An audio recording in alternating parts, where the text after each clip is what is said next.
Hi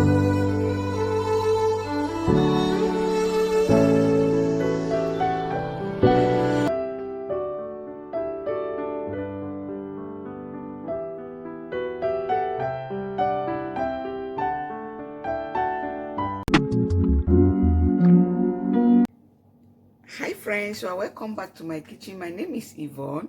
In today's episode, I'll be showing you how to prepare egusi pudding. Egusi pudding is a cake-like form of meat commonly eaten in Cameroon, and it is so delicious. So let's get to the kitchen. I show you all what we need and we get started. Here are the ingredients that you need for egusi pudding or egusi cake, however you would like to call it. You need some cryfish, some seasoning cubes or bouillon, like you can also call it. I already crushed it, just set to go. You also need some black pepper. This black pepper is going to give like that cake taste in your egusi pudding. Trust me, it's very nice when you add it in egusi pudding. You also need some fish. Some people will put fish and then add in some dry beef. You can use even turkey. It just depends on what you want to add in your egusi pudding. And then you need some eggs. So I'll be adding in 3 eggs in this egusi pudding, but you can add 1 egg, you can add 2 eggs, or you can not add any egg. It all depends on what you want, but I will add eggs in my egusi pudding. Then you need the egusi, the melon seeds itself. I'm using 5 cups of melon seeds for the egusi cake. So you need the egusi, you need some salt, and you also need some oil. The oil is optional, you can put that out. Then just go ahead and select the egusi, select the bad seeds from the good ones in the egusi before you blend it. Take a look at the egusi, you will see that it has a lot of bad seeds. So you select them, look at that, you select them out before you blend it, so that when you prepare the egusi, it will taste good. When you finish selecting your melon seeds, blend it and move to mixing. So look at that, the melon seed is already blended. So we are in the mixing stage. At this stage, you just mix everything together. So you look at that, I just added some water. So if you are using like beef, you add in the beef stock. If you did boil the beef, you add in the beef stock. But I'm using fish, so the fish that I boiled, I will also add in the stock. The water gradually, or the stock gradually, while mixing, making sure it is the egusi paste is not too soft. So after you add it, you mix it well, and then you continue with the other spices. You can now go ahead and add in your crayfish, black pepper, about a teaspoon or so. Then next, add in your fish if you are using fish. If you are using beef, you add in your beef or your turkey, and then you mix well. Then add in about a 1/4 cup of cooking oil if you are using it. But if you are not, that's fine. The cooking oil is totally optional.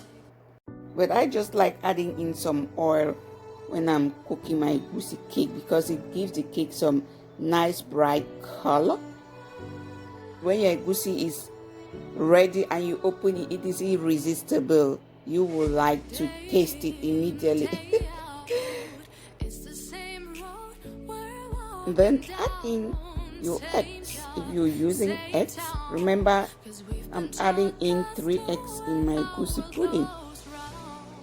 You can use 1 egg, 2 eggs, or nothing. That's still fine.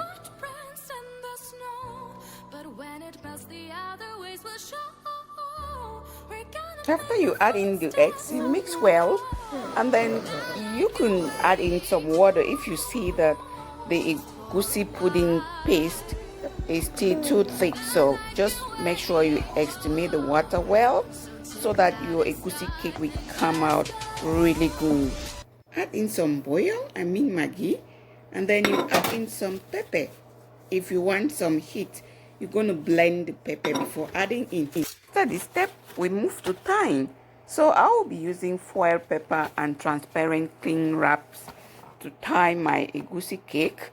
But trust me guys, traditionally the plantain leaves are the best. And here is the pot that I will use to cook the egusi pudding. To tie your egusi, just take a scoop of the egusi paste and then you put it on the transparent cling wraps lined with the foil paper, and then you gradually bundle it up, making sure it doesn't leak out because it is a little bit fluid. So just make sure it doesn't leak out of the paper. You just take a look how I managed to bundle mine up so that the egusi paste will not leak out. So just gradually fold it in, and then you pinch the edges, making sure nothing leaks out. And then you can go ahead and put it in the pot. So the pot is already on fire. So when I tie the egusi cake, I will just go ahead and put it in the pot. Actually, you see me setting these ones aside because I'm kind of like tying some with pepper and some without pepper. I'm doing the grandmom style. At least everyone will be able to grab a bite when the egusi cake is ready, even if you want pepper or you don't want pepper. So that's it. Here's another way that you can tie your egusi cake using the transparent cling wraps. You just use a little bowl, you put the cling wraps inside before you put the cake paste. That way the egusi cake will have that round shape that you want. But I use this way just to distinguish between my egusi cake with pepper and that without pepper. So the egusi cake that I tied with the foil pepper has pepper, and the ones with the cling wrap, it has no pepper. So I actually also cut the pepper, the transparent cling wraps. I cut some long strips and I will use it to tie the egusi with. That's so simple, you know. We just have to improvise without the traditional leaves. That is the best. We can just go with our foil paper transparent cling wraps. We just use what we have if we don't have what we want.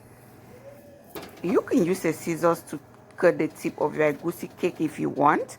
That will give the egusi bundle that nice presentable form when it is ready.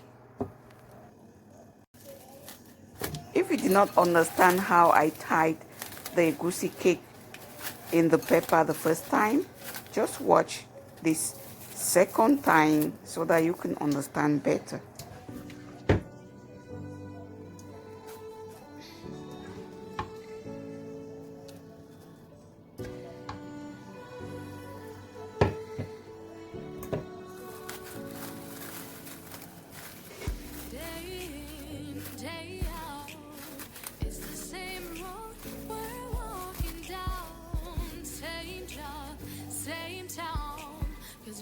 Told us the way our world goes wrong. Walking on the grounds we've always known, stepping on the footprints in the snow. But when it melts, the other ways will show. We're gonna make the footsteps on our own. That life can wait just for a while. That life can wait. So take that aside and just go on. When you're done tying your egusi cake, put it in a pot, cover the pot, and then you cook it for about 1 hour. And there, your egusi cake is ready. Yum, yum, yum. Yay! You can now go ahead, open it up, and let's see what is inside. Look at that, guys. That's what I'm talking about. If you are enjoying this video, please give it a thumbs up I'll really appreciate that. You can go ahead and taste it as many times as you want. And please don't forget to like, share, and subscribe to my YouTube channel. See you next time.